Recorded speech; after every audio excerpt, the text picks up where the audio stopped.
गुरु प्यारी साध संगत जी, आप सभी को मेरा हाथ जोड़कर प्यार भरा धन निरंकार जी। साध संगत जी, आप सभी ने एक वाक्य सुना होगा। सब कहते हैं कि जो होता है अच्छे के लिए होता है, पर हम में से बहुत से लोग इसका सही मतलब नहीं जानते। साध संगत जी, क्या भगवान श्री कृष्ण जी ने अर्जुन से कहा कि दुर्योधन ने अत्याचार किया, अच्छा हुआ। द्रौपदी का चीरहरण हुआ, अच्छा हुआ। अभिमन्यु को मिलकर सबने मार डाला, अच्छा हुआ।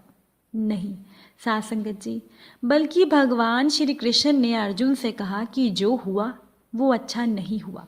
इसीलिए अर्जुन, तुम कायर मत बनो, तुम युद्ध लड़ो। साध संगत जी, फिर इस वाक्य का, इस लाइन का क्या मतलब हुआ कि जो होता है अच्छे के लिए होता है। इसके लिए हम टॉलस्टॉय द्वारा लिखी हुई एक कहानी सुनते हैं।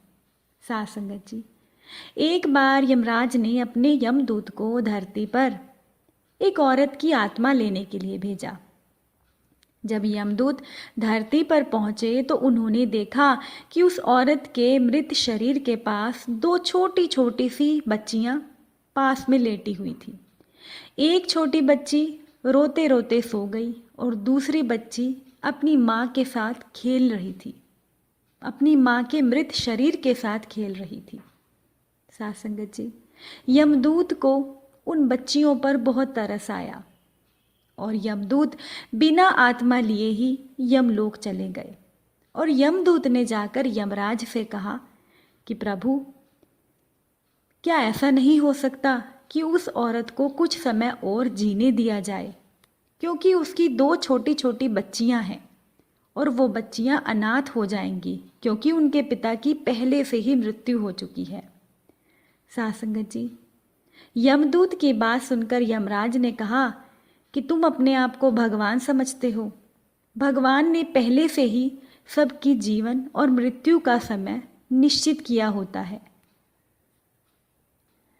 यमराज ने यमदूत से कहा कि तुमने उस औरत की आत्मा ना लाकर पाप किया है, तुम परमात्मा के काम में विघ्न डाल रहे हो, इसके लिए तुम्हें सजा भुगतनी पड़ेगी।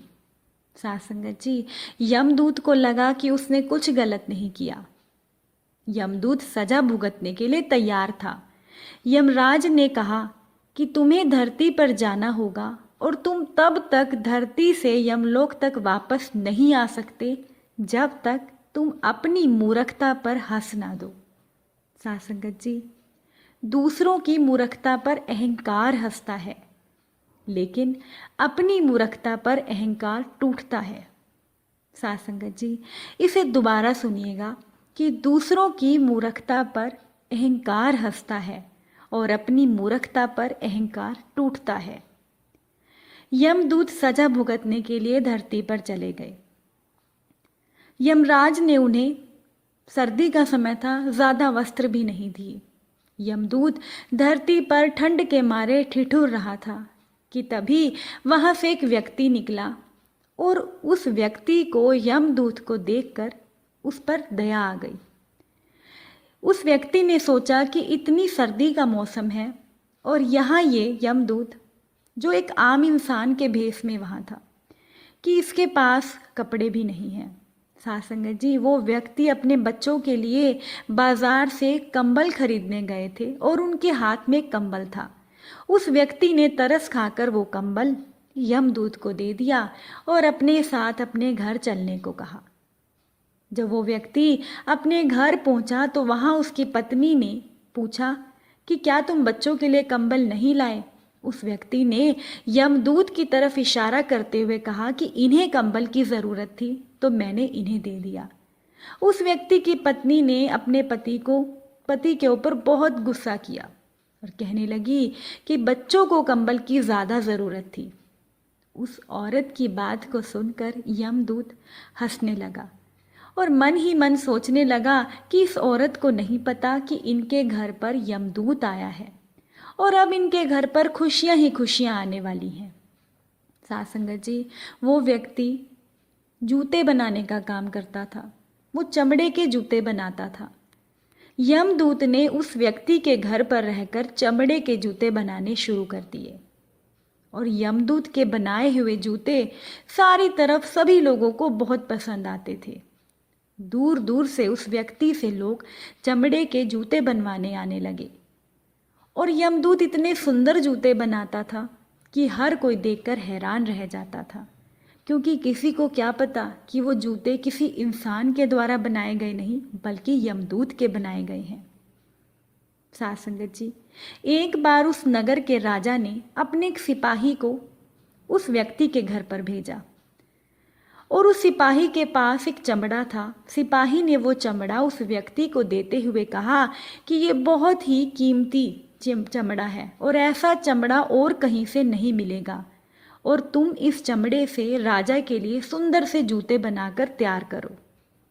साथ संगत जी, उस व्यक्ति ने यमदूत से कहा कि वो राजा के लिए बहुत सुंदर से चमड़े के जूते तैयार करे।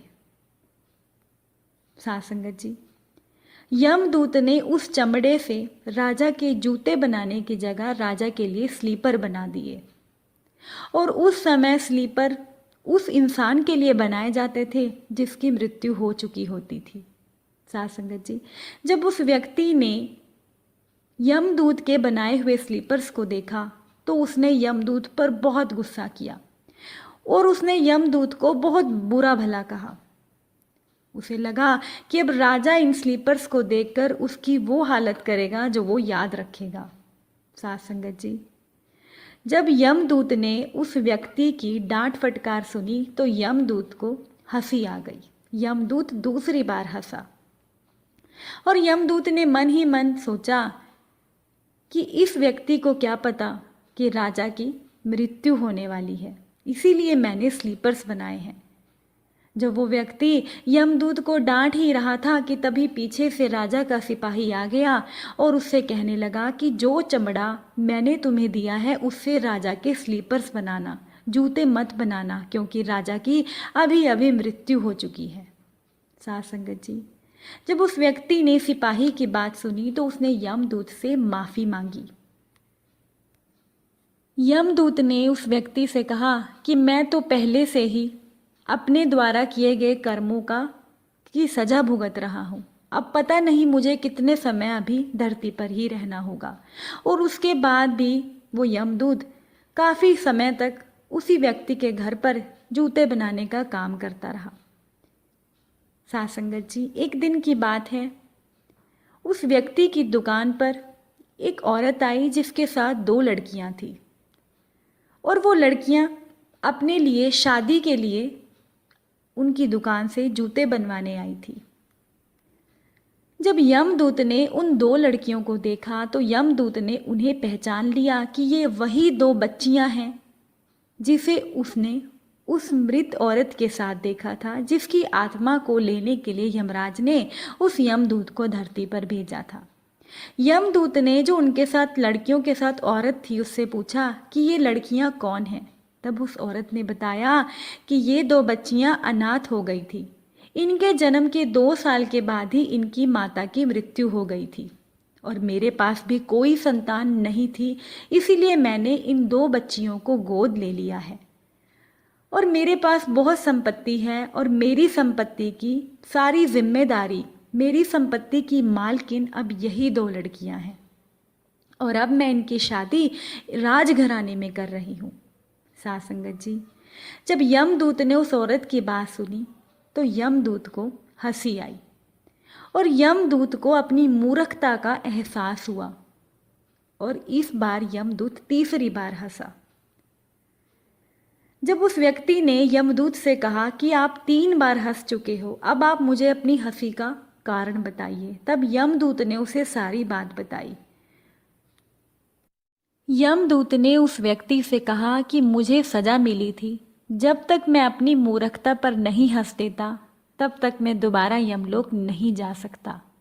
आज मुझे मेरी गलती का एहसास हो गया है कि जो होता है वो अच्छे के लिए होता है, जो हो रहा है वो भी अच्छा हो रहा है और जो होगा वो भी अच्छे के लिए होगा। मगर साथ संगत जी, अगर कोई दुराचारी व्यक्ति किसी महिला पर कोई अत्याचार कर रहा है, किसी महिला से कुछ बदतमीजी कर रहा है, तो ये अच्छा नहीं हुआ। यही आज के समय का सच है। साथ संगत जी, अन्याय को सहन नहीं करना चाहिए, अन्याय के खिलाफ आवाज उठानी चाहिए। साथ संगत जी, ऐसी स्थिति में ये मत सोचिए कि जो हो रहा है अच्छे के लिए हो रहा है, बल्कि अन्याय के खिलाफ आवाज उठानी ही चाहिए। साथ संगत जी, और ये बात भी बिल्कुल सच है कि परमात्मा कर्मों का फल ही हमें देते हैं, और जो भी अंत में होता है, यानी कुल मिलाकर ओवरऑल जो भी होता है वो अच्छे के लिए ही होता है। साथ संगत जी, परमात्मा किसी के साथ कोई अन्याय नहीं करते। जैसे इस कहानी में उन दो लड़कियों के साथ जो हुआ वो भी अच्छा ही हुआ। अगर उनकी माँ की मृत्यु ना होती तो वो सारी जिंदगी गरीबी में ही निकाल देती। इसीलिए साथ संगत जी, हम कह सकते हैं कि जो होता है वो अच्छे के लिए ही होता है। अगर साखी पसंद आई हो तो प्लीज़ वीडियो को लाइक करके कमेंट कर दीजिएगा। साथ संगत जी, प्यार से कहना, धन निरंकार जी।